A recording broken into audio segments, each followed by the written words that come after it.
Taurus. This is a Taurus Sun, Moon, Rising, and Venus collective reading for the month of November. For your personal reading, kindly send me a direct message. Kamusta mga Taurus? Kamusta? Anong meron? Anong bago? Tingnan natin kung anong energy ng ating mga Taurus. Collective energy ng ating mga Taurus. Kabuhayan, kaperahan, pag-ibig, mga kasama, mga kaibigan. Tingnan natin. Trabaho, career, kung ano man ang pinupursue. Taurus. This is a Taurus, Sun, Moon, Rising, and Venus collective reading for the month of November. Collective energy ng mga Taurus. Collective energy ng mga Taurus, please. Collective energy ng mga Taurus. Taurus, Sun, Moon, Rising, and Venus. Collective reading for the month of November. Collective energy, please. Collective energy, please. Alright. Ingat sa mga scammers ang nag-iisang account na Mystic Siren ay kay Angeles 11. Any messages coming from a different account, hindi po ako yon, Taurus.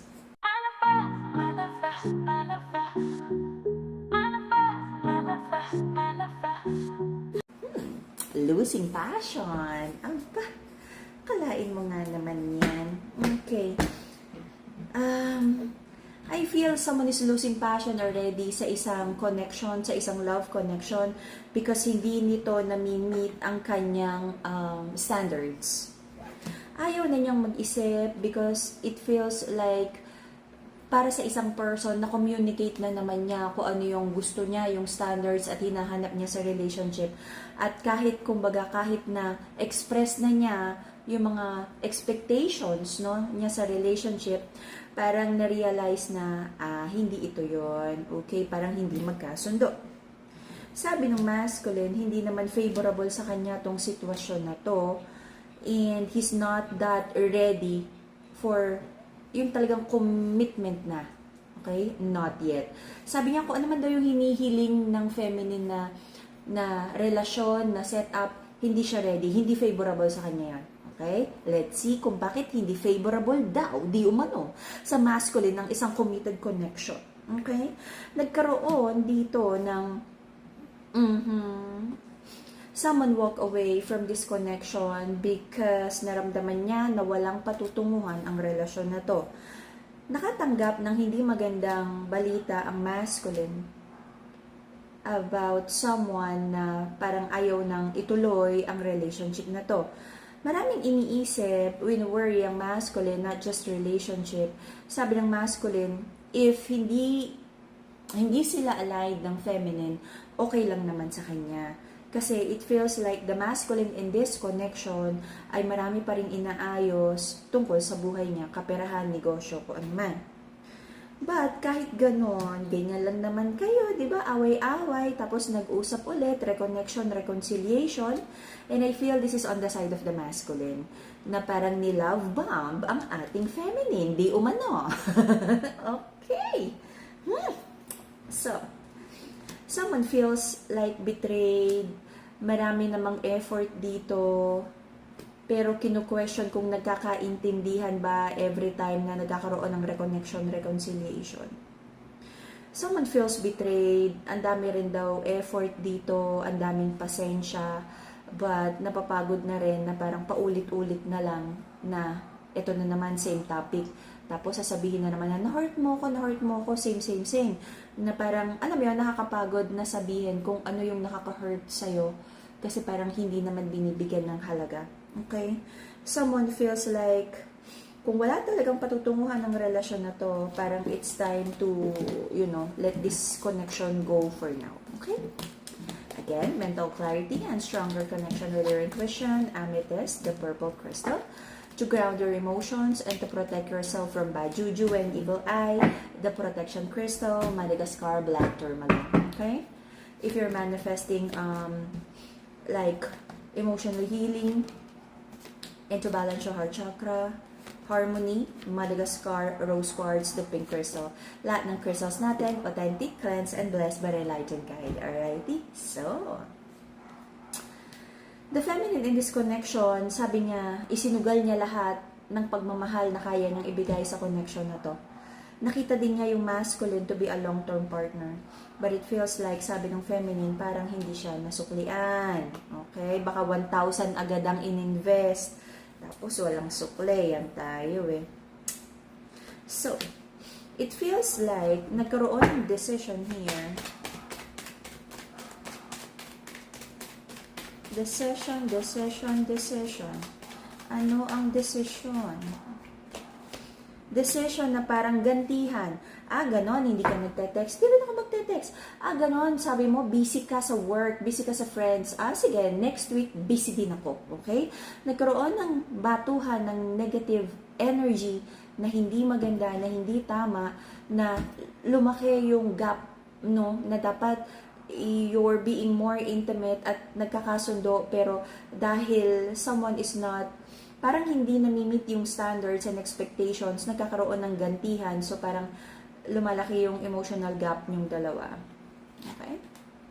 Kaya, hindi ako naniniwala na parang biglang na-fall out of love. Hindi. Little by little, you know, maliliit na sugat sa relationship, magulat ka, wala na. Hindi na ma-revive. Okay? May prayers and manifestation here. Sabi ng ating feminine, Lord, sana may mabago pa sa sitwasyon, no? Pero kung walang mababago, just give me a sign. I saw the sign, okay? Isa pa sa question ng feminine is like, ramdam niya na hindi committed sa kanya yung masculine because meron pang ibang nagugustuhan or may hang up or hindi sure sa kanya kasi the masculine is still like looking forward, baka merong 2.0 version na kanyang feminine. Okay? Hindi decided. Kumbaga, hindi kontento. Okay? Sorry for the word. So, right now, sabi ng feminine, parang kailangan niyang mag-focus muna sa sarili niya, glow up niya. Kung hindi si ready si masculine, okay lang. Total, sabi niya, marami naman siyang hahabulin tungkol sa kanyang financial stability. Feminine, that's the best thing to do. Okay? Sabi rin ng masculine, parang, hay nako, nadadramahan siya sa feminine, ang dami daw demands. Sabi niya, kung ganyan si feminine, mas mabuting magtrabaho na lang muna siya kasi parang feeling niya natotoxican siya sa feminine. Okay? But I feel, hindi naman nagiging toxic si feminine, it's just hindi kayo nagkakaintindihan because the other person is like expecting more sa relationship na hindi naman ready si masculine for that more. Okay? Barya lang daw sa umaga, buo-buo ka naman kasi magbigay feminine. Okay. Person ng ating mga Taurus, marami namang plano. Pero nagwo-worry, ano ba yung maaaring mangyari kung ibuhos yung love dito? Tama ba na ilaban pa to? Or magkasundo or bitiwan na? Okay? Marami ring questions. So, may fear and doubt here kung tama pa ba na tumambay sa relasyon na to. Until the end of January, I feel, ganyan lang naman kayo eh. Tampu-tampuhan, away-away, bati-bati din, okay? So, nakita ko dito, until the end of January, there's a big patience energy here na someone is waiting for a good outcome, a harvest time, a good energy sa relationship na to. Kaya lang, di umano.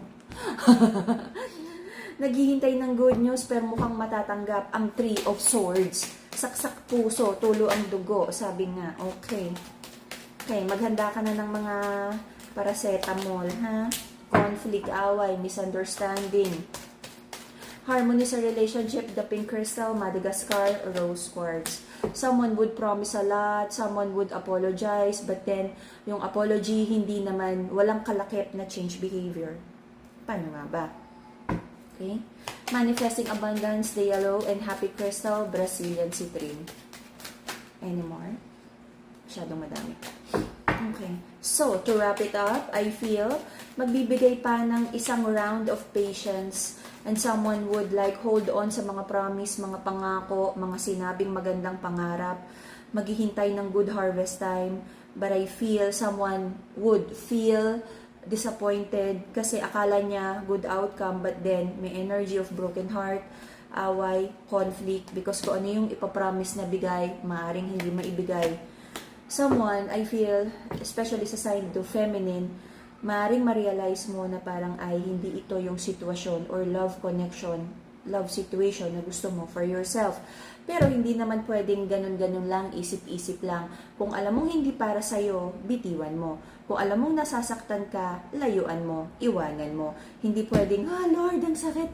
Lord, baguhin mong person ko. Hindi ganun. Kasi, sa totoo lang, wala tayong control sa free will ng person natin. Kumbaga, tayo lang, hanggang dasal lang tayo. Lord, sana magbago na siya, sana ma-realize niya, sana makita niya yung value ko. Okay? But manage your expectations kasi nasa sa kanya pa rin naman yun. Kahit namang katukin siya ni Lord, di ba? Oy, hindi mo ba nakikita ang value niyang Diyosa sa tabi mo? Kaso resistant siya, hindi niya nakikita kasi doon siya nakatingin sa baka may potential, baka may mas bigger fish dyan, mas malasang isda. Okay? This masculine is not ready for commitment. Okay? Laging on the lookout for the next adventure pa siya right now. Okay? So, maraming pangako, maraming sasabihin, pero baka walang matupad. And I feel someone would feel disappointed, baka magkaroon ng mga conflict, because baka magkaroon ng sumbatan, confrontation, na hindi ito yung ipinangakong magandang buhay. Okay? Masculine, if you're listening to this, if mangangako, siguraduhin, madideliver. Okay? Yun lang. Again, babalik tayo dun sa wala tayong control sa free will ng ibang tao. Ang may control lang tayo, if the person is not ready, accept the fact, accept the reality. Now, given the situation, the reality, no, not the potential. Ano ngayon? Gusto mo ba to? What if hindi magbago? What if hindi niya ma-realize? What if hindi niya makita yung value mo? Kaya mo ba yung sitwasyon na yan? Na hindi mo nararamdaman na na-appreciate ka na ganyang scenario, ganyang energy in the next 5, 20, or 50 years of your life? If kaya mo, go for it. Because ako, believer ako na maraming pwedeng magbago at mag-transform for the better. Pero, mas kaya mong panghawakan lang yung kung ano ngayon. Kung ano yung magandang potential ng isang tao, sabihin natin, isa siyang malaking drawing pa lang. Okay? Kung baga sa bibili ka ng bahay, hindi ka naman siguro mag-full payment sa blueprint at drawing pa lang ni architect, di ba? Di ba? So, I feel the feminine is fully committed here. Kaya siya naghahanap ng something more. So, kung alam mong hindi ka naman kayang pantayan yung love mo, it's up to you. Maghintay sa potential or like, you wait for someone na kasing ready mo at kaya kang mahalin at like, mas, no, ibigay yung more na love na kaya mong ibigay sa kanya, no? Na parang not just sukle, but buhusan ka ng pagmamahal na deserve mo, feminine, okay? Though I'm not saying na ganito na talaga yung masculine, pero kasi ang mahirap, no? Na parang we're holding on sa mga potential. Potential is potential. Okay? If you're like a fan of potential, go for it. Okay? Pero kasi ako sa experience ko sa buhay at sa dami ng nabasahan ko, yung potential medyo malabo pa sa sabaw ng kung ano man, di ba? So, mas maganda yung nakikita mong change person, ha? Kayang panindigan yung mga pangako, kayang panindigan ang good behavior and right conduct, okay? Kasi minsan nagbabago 3 days lang, di ba? So, feminine, the decision is yours, alrighty? Masculine, ikaw din na parang pag mangangako, ibigay ng totoo yung mga pinapangako, okay? And that would be the Taurus reading for the month of November. See you again in a few days for your bonus reading. Bye-bye, Taurus.